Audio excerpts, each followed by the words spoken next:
sejahtera bagi kita semua.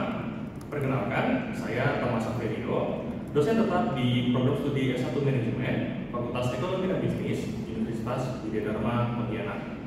Video ini saya buat sebagai bentuk pernyataan diri dosen dalam bentuk kerja Tridharma Perguruan Tinggi atau PDT dan TPT.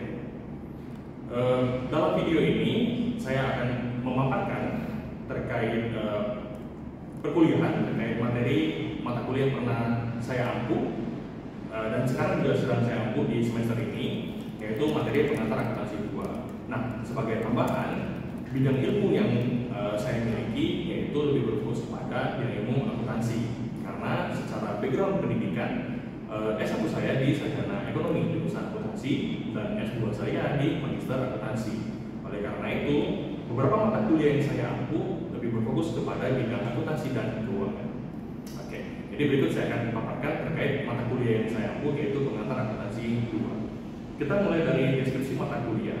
Jadi di pengantar akuntansi 2 ini kita melanjutkan materi dari pengantar akuntansi yang pertama, yaitu lebih mendalami terkait komponen-komponen yang ada di laporan posisi keuangan atau yang dulunya disebut dengan neraca. Oke, jadi di deskripsi mata kuliah ini pengantar akuntansi 2 ini lebih berfokus kepada sisi aktiva gitu. Jadi laporan posisi keuangan lebih spesifik di komponen aktiva. Nah, apa saja di dalamnya, yaitu kita akan pelajari terkait kas, terkait rekonsiliasi bank, terkait piutang, persediaan, aktiva tetap dan surat berharga, serta pengendalian internal dalam perusahaan dalam suatu organisasi. Gitu. Kemudian kemampuan yang diharapkan dari mata kuliah ini adalah mahasiswa mampu memahami beberapa hal, beberapa komponen yang ada di laporan posisi keuangan. Sebagai contoh, untuk yang pertama, mahasiswa diminta atau diharapkan mampu memahami terkait pengendalian internal suatu perusahaan, dan kemudian bagaimana perlakuan akuntansi atas kas dan atas bank, yaitu kita pelajari rekonsiliasi bank pada suatu perusahaan. Berikutnya, mahasiswa diharapkan mampu untuk memahami bagaimana pencatatan piutang dalam akuntansi, serta bagaimana jika ada piutang yang tidak tertagih dalam satu perusahaan atau satu organisasi, itu bagaimana cara mencatatnya. Kemudian yang ketiga, mampu memahami pencatatan terkait persediaan dalam akuntansi. Jadi di dalam materi persediaan ini akan diajarkan dan diharapkan bahwa mahasiswa mengerti bagaimana cara mencatat persediaannya, bagaimana cara mengukur jumlah persediaan, dan lain sebagainya. Kemudian yang keempat adalah mahasiswa mampu memahami aktiva tetap, bagaimana cara pencatatannya, perolehannya, serta penjualannya. Dan yang terakhir, mahasiswa diharapkan mampu untuk memahami bagaimana cara mencatat secara akuntansi terkait transaksi jual beli surat berharga. Yaitu kemampuan yang diharapkan dari mahasiswa yang ada di kelas ini. Berikutnya, materi pembelajaran dibagi menjadi 5 bab. Yang pertama adalah pengendalian internal dan akuntansi atas kas. Bab kedua, akuntansi atas piutang. Bab ketiga, akuntansi atas persediaan. Bab keempat, akuntansi atas aktiva tetap. Bab kelima, akuntansi atas surat berharga. Berikutnya, sistem pembelajaran. Jadi sistem pembelajaran yang saya terapkan dalam mata kuliah ini adalah blended learning. Jadi itu perpaduan antara pembelajaran offline dan online. Jadi untuk pembelajaran online, saya menggunakan platform Google Classroom, yaitu tempat saya untuk mengupload dokumen-dokumen perkuliahan seperti materi perkuliahan, contoh-contoh soal, studi kasus, RPS. Jadi itu semua saya upload di Google Classroom sehingga mahasiswa secara bebas dapat mengunduh dan mempersiapkan materi untuk perkuliahan. Serta beberapa kuis, beberapa pelatihan yang sifatnya online, saya bakal share untuk di Google Classroom terkait link-link pengisiannya. Dan kemudian di kelas secara offline, secara tatap muka langsung akan dilaksanakan pembelajaran materi, penyampaian materi, diskusi kelompok, studi kasus. Jadi segala materi perkuliahan dan semua tanya jawabnya, diskusinya itu akan dibahas di dalam kelas. Gitu. Yang berikutnya, metode pembelajaran. Jadi pembelajaran di kelas ini diharapkan atau ditargetkan agar mahasiswa itu aktif partisipatif, dan berbasis praktis atau praktek nyata yang ada di dunia kerja di lapangan.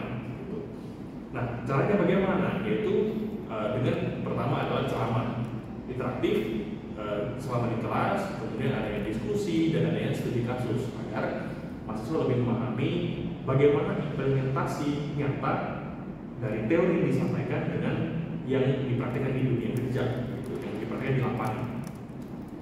Kemudian sistem penilaian. Jadi proporsi penilaian yang paling besar itu ujian akhir sebesar 40%. Itu ujian akhir yang dilaksanakan di akhir semester, ujian terakhir. Kemudian ujian mid semester, ujian tengah semester sebesar 30% porsinya. Yang berikutnya lagi tugas terstruktur, itu sebesar 20%, dan yang terakhir 10% terdiri dari keaktifan di kelas. Jadi bagaimana mahasiswa mengikuti perkuliahan, selama proses perkuliahan, bagaimana aktivitas di kelas, apakah selama di kelas yang bersangkutan proaktif atau tidak, gitu. Jadi itu terkait penilaian. Nah, saya memberikan penilaian yang jelas dan terukur, sehingga semua penilaian saya itu sifatnya transparan dan pasti. Saya sangat menghindari namanya penilaian subjektif.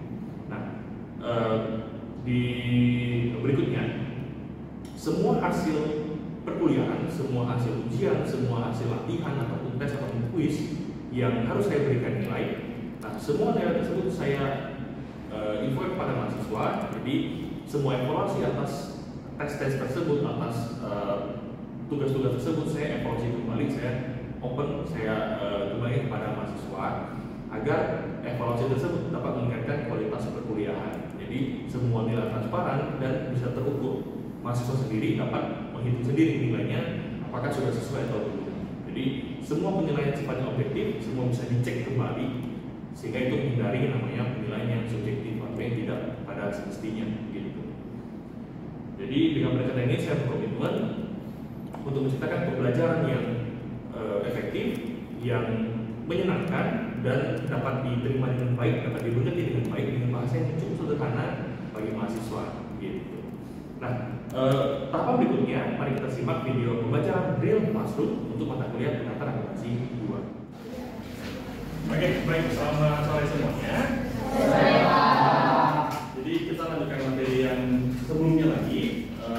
Berarti after ini kita bakal bahas materi yang bab 4. Di bab 4 ini kalau sesuai rencana pembelajaran semester, jadi pada kemudiannya setelah ini materi pertama yang kita bahas itu terkait aktifan tetap. Apa saja yang terkait aktifan tetap nanti bakal kita pelajari bagaimana konsep yang kita sebut aktifan tetap itu seperti apa, kemudian terkait perolehannya, terkait penggunaannya, itu nanti kita kenal namanya penyusutan, kita pahami juga konsep penyusutan itu seperti apa. Oke, ini dari studi FPS-nya. Nah, kita mulai pembahasannya. Jadi selama materi disampaikan, kalau teman-teman ada yang mau bertanya atau ada yang juga ada yang bertanya, silahkan ditanyakannya. Oke. Yang pertama dulu, jadi kita dari apa itu aktifan tetap?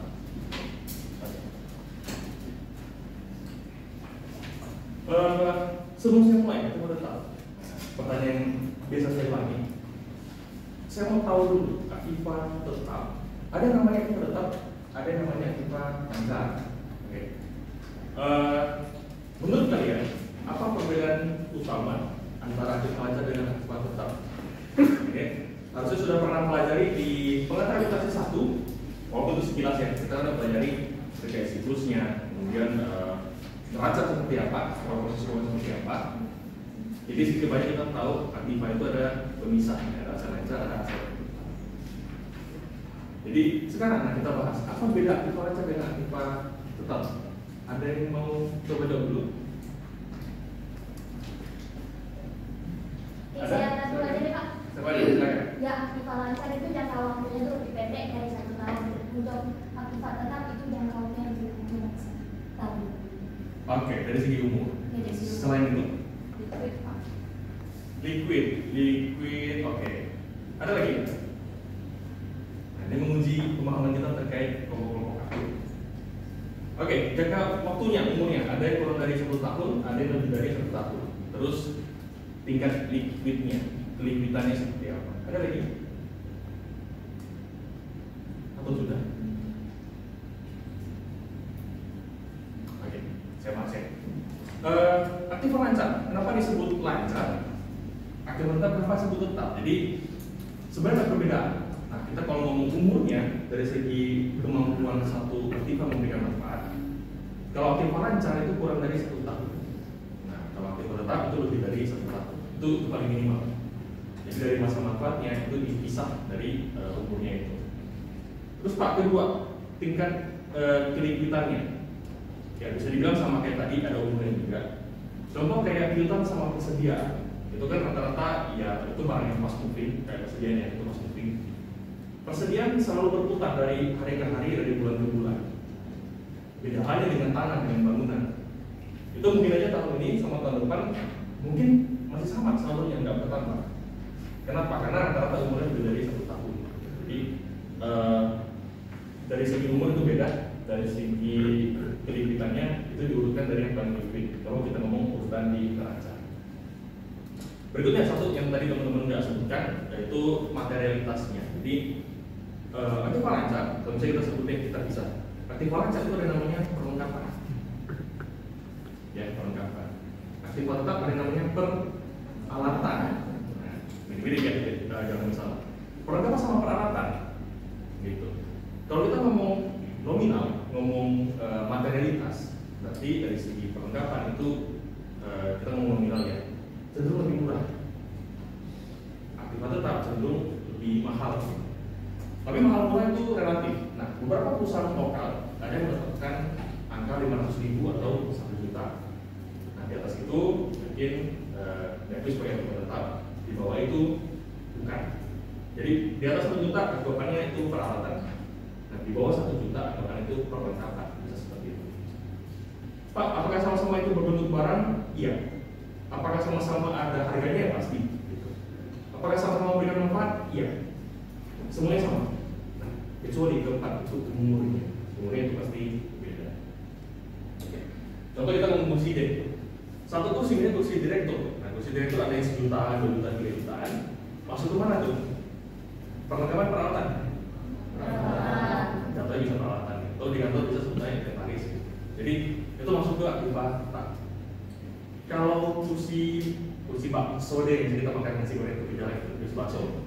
Masuk peralatan perlengkapan? Perlengkapan. Pak, kursi bakso bisa tahan lebih dari 1 tahun? Ya, secara pemakaian mungkin ada yang sampai dia udah dan sebagainya. Tapi dari segi materialitas kursi bakso lah masih paling 100.000 atau nyampe ya. Ini bawah itu. Oke, itu dari unsur materialitas. Oke, jadi aktiva tetap ya tadi umumnya lebih dari 1 tahun, nilainya material. Kurang lebih seperti itu. Oke, saya lanjut lagi. Nah, di sini ada dijelaskan satu poin yang mau saya highlight. Apakah aktiva tetap? Saya cerita di laptop. Apakah laptop itu masuk ke aktiva tetap? Atau sebenarnya itu adalah biaya? Masuk mana? Aktiva tetap atau biaya sebenarnya? Pak, masuk aktiva tetap. Gini deh, menurut saya itu biaya. Kenapa? Karena kita keluar uang untuk bayar. Ada pengeluaran. Nah, cuman gini, balik ke fungsinya tadi, ke manfaat. Jadi satu laptop gitu ya, itu punya umur secara aturan pajak itu 4 tahun. Jadi dia punya penyusutan minimal itu 4 tahun, kalau 4 tahun. Artinya apa? Dia punya masa manfaat itu lebih dari 1 tahun, alias bisa 4 tahun ya kalau kita atur dari pajak tadi. Nah, jadinya apa? Kalau kita langsung akui sebagai biaya, itu laba rugi maka shock. Kenapa? Beli laptop misalnya, ya untuk yang biasa sih mungkin jutaan, 2 juta, 5 juta. Agak bagus ini 10 juta. Sekali beli catat biaya kaget laba ruginya. Kok biayanya berkah lebih 10 juta? Nah, oleh karena itu, karena dia punya umur manfaat 4 tahun minimal. Nah, jadi dikenal namanya penyusutan. Jadi penyusutan adalah satu konsep pembiayaan, pengalokasian biaya. Pas kita beli aktiva tetap, jadi pas beli betul kita jurnalnya, kalau betul jurnalnya apa? Bisa beli tunai?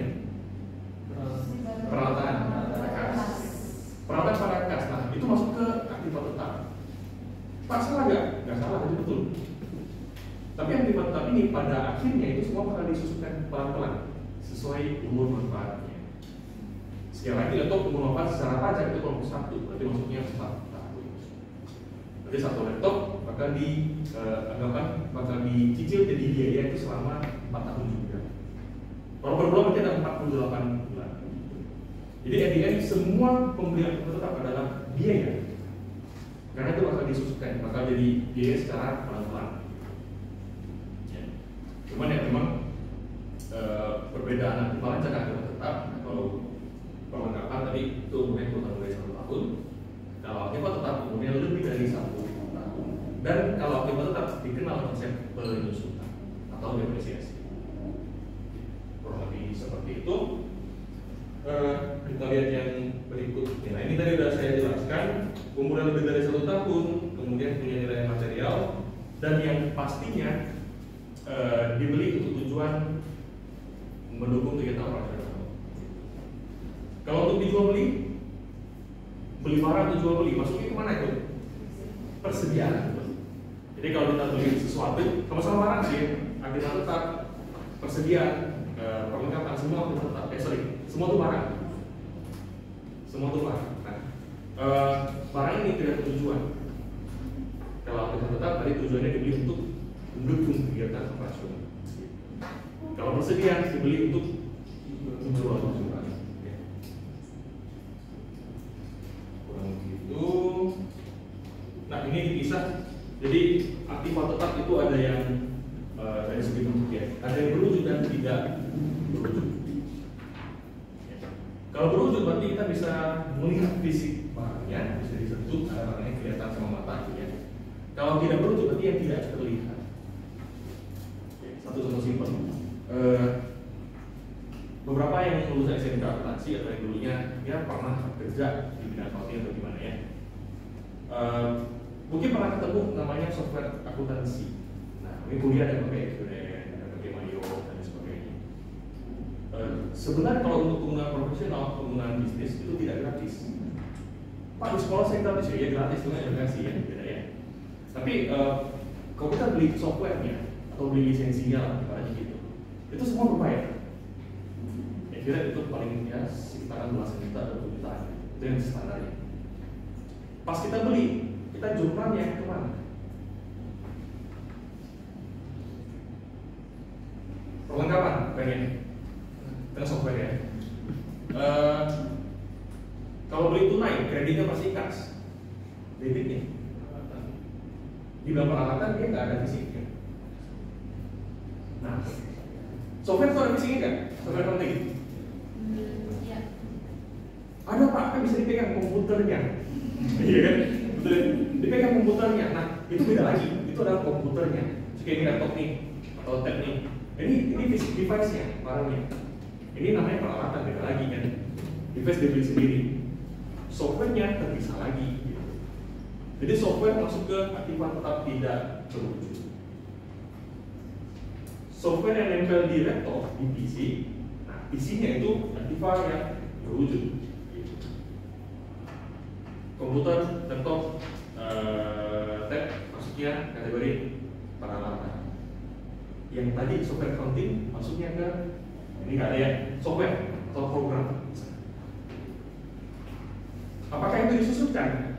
Iya, tapi namanya bukan depresiasi, namanya amortisasi. Konsepnya sama.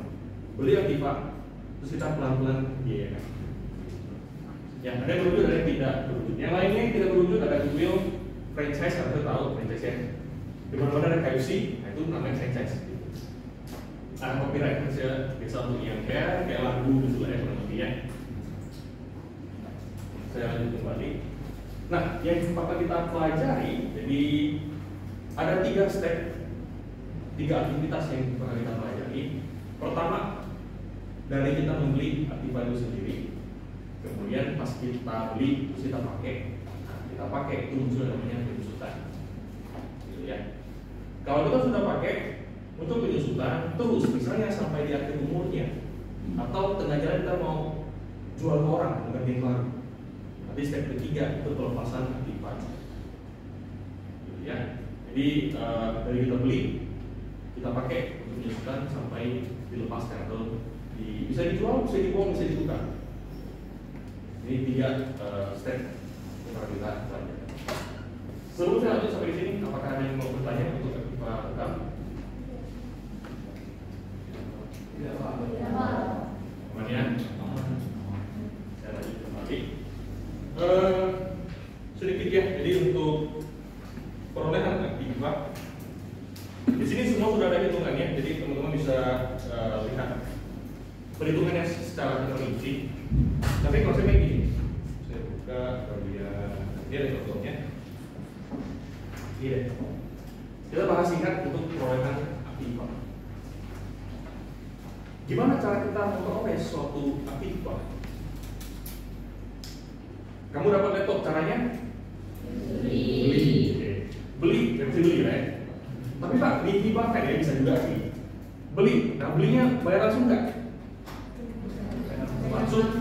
Ya, kalau langsung mati tunai. Kalau tidak langsung, kredit, katanya utang.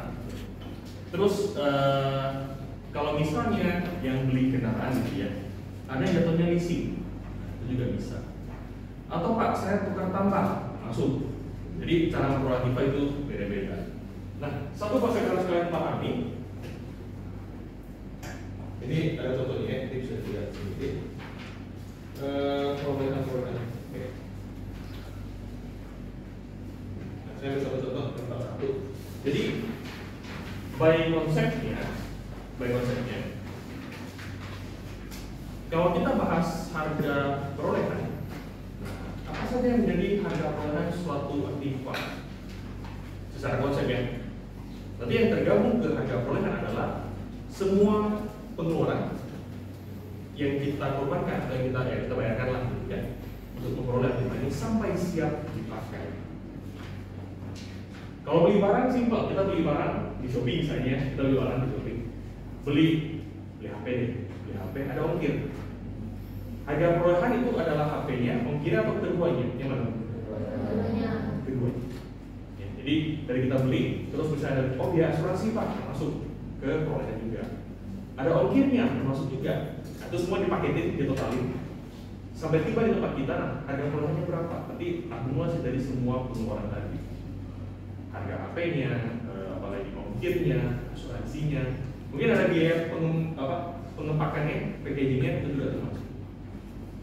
Oke. Tapi contoh, kalau misalnya kita beli mobil atau beli ya, mobil itu ya. Kita mau beli mobil yang mungkin kayaknya udah rusak banget gitu, tapi mesinnya masih bisa dipakai. Tapi yang beli second dengan kondisi yang jelek, harganya 30 juta pakai. Mobil 30 juta dapat nggak? Tapi Pak, mobil rusak bisa lah ya, agak saya. Udah rusak banget Pak, bukan tabrakan. Mesin masih oke. Oke, kita beli itu nggak bisa dipakai. Jadi mau nggak mau kita harus perbaiki. Oke. Kita perbaiki, muncul biaya mungkin lah tadi beli 30 juta, biayanya 50 juta gitu ya. Tapi mungkin itu diperbaiki sampai bisa dipakai lagi. Berapa harga perolehan untuk mobil tersebut? Jadi total keduanya 80 gitu ya. Itu untuk perolehannya. Jadi perolehan bukan hanya terbatas pada harga barangnya saja, tapi betul mencakup semua pengeluaran yang terjadi untuk memperoleh Aktivanya sampai siap dipakai. Kalau misalnya kita kredit misalnya, Pak, apakah kredit itu bisa diakui sebagai Aktiva tetap, sebagai perolehan? Bayangin ya, kita beli Aktiva utang, nanti belum bayar ya. Pas beli jurnalnya, bisa beli laptop, jurnalnya peralatan. Berarti peralatan pada utang usaha. Pak, belinya kredit, tapi sudah diakui jadi Aktiva tetap. Oke. Jadi beli kredit sudah diakui sebagai Aktiva tetap. Apakah itu bisa? Bisa. Belum lunas sudah akui sebagai punya kamu sendiri kan? Tapi bisa. Pak, kalau misalnya dia berbunga, bunganya apakah bisa sesuai harga perolehan? Bisa. Jadi total Pak, misalnya kita beli satu laptop 7 juta deh. Kalau kita kan suruh 12 bulan, jatuhnya jadi 9 juta Pak, kan kurang lebih kayak gitu ya, agak tekor juga ya. Aku jadi 9 juta. Berarti 7 juta itu pokoknya, itu harga laptopnya. 2 juta itu adalah bunganya, karena kita juta. Berarti berapa perolehannya? Nah, bisa diakui 9 juta. Itu kita mengabaikan misalnya ada yang namanya tax planning dan lain sebagainya. Tapi itu semua perolehannya untuk mendapatkan si Aktiva. Oke. Itu untuk bagian A seperti itu kurang lebih. Sebelum kita lanjut untuk yang penggunaan ya. Apakah ada yang mau bertanya? Kita beri sampai di sini. Apakah ada yang mau bertanya? Kalau ada mungkin satu orang, dua orang boleh kalau ada pertanyaan.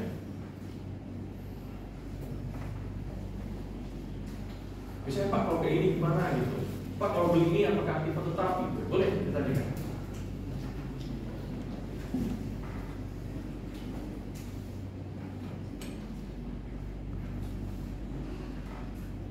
Atau gak saya lagi ya? Nah siapa ya? Geren, nah coba saya tanya dulu Geren, kalau misalnya kita misalnya perusahaan beli TV itu termasuk apa? Kita jual kemana? Begitu aja deh, masuk kemana? Aktiva tetap. Kalau TV yang dijual kembali? Oh, persediaan. Oke. Berarti walaupun barangnya itu TV, oke Pak, TV Aktiva tetap. Ini operator ya. Misalnya ada TV itu Aktiva tetap Pak. Tergantung sih fungsinya itu apa dulu. Oke. Kalau untuk mendukung operasional, betul kebalikan Aktiva tetap. Maksudnya peralatan. Tapi kalau Pak beli TV untuk dijual kembali, mungkin bukan di kampus ya, itu harusnya di toko elektronik gitu. Beli untuk dijual kembali, persediaan. Oke. Lagi ya. Reni, saya coba tanya. Misalnya beli rumah, masuk kemana? Masuk ke Aktiva tetap. Aktiva tetap, lancar atau tergantung? Aktiva tetap. Kalau beli rumah?